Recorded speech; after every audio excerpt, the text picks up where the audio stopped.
Now to a developing story in our city's core. Crews are on scene of a fire in the area of Main and Disraeli. We're going to bring you a live look at the scene. At least 8 fire trucks are in the area. Smoke can be seen coming from the building. The call came in around 5:30 this morning. No word on any injuries or many other details at this time. Crews are blocking Disraeli and northbound Main at the intersection. We will continue to bring you the latest throughout the show and more information from officials as it becomes available. Developing news from the north end this morning as a blaze has ripped through another building. We're bringing you a look at the area of Jarvis and King. This is a live look at the current situation there.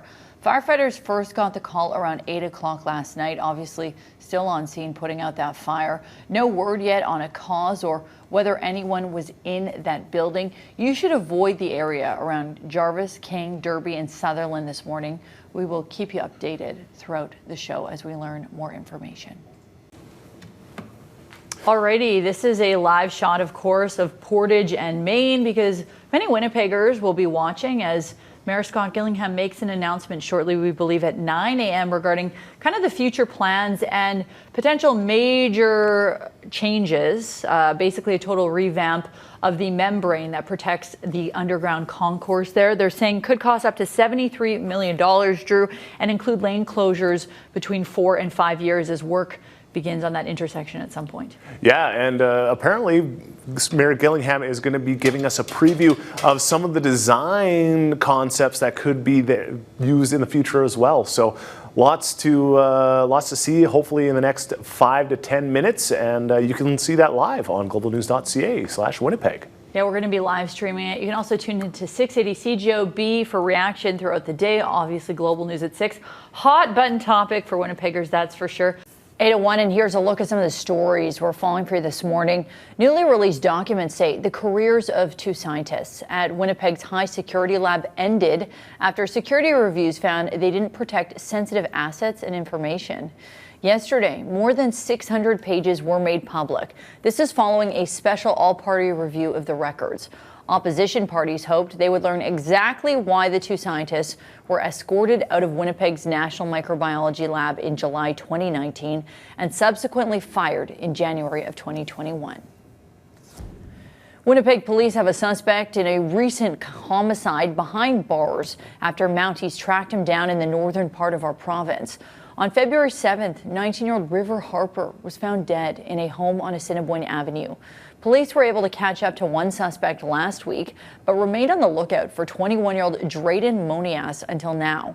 Mounties in Island Lake arrested him on manslaughter charges on Monday.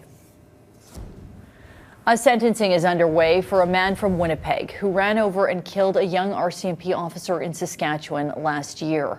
Alphonse Travers pleaded guilty to manslaughter in the death of Constable Shelby Patton, as well as vehicle theft.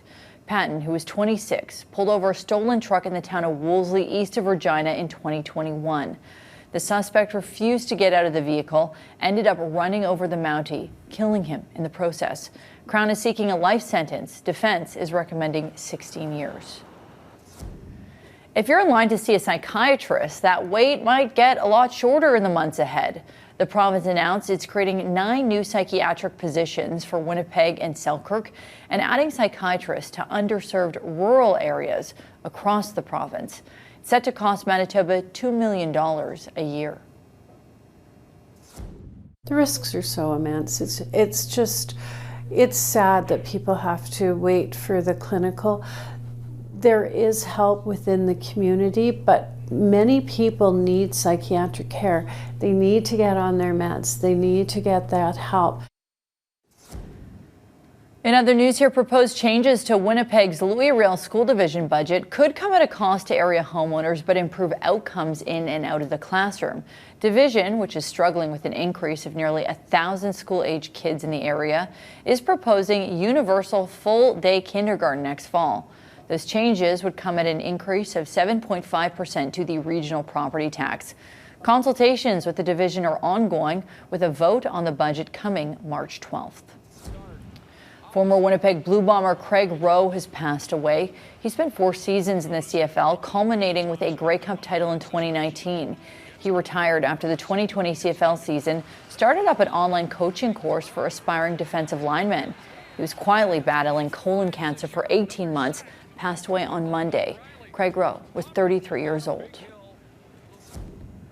A new Canada-wide charity is hoping to help 250 struggling pet owners across this country.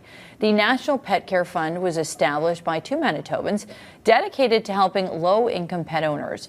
Applications open in May. You can check nationalpetcarefund.com to register.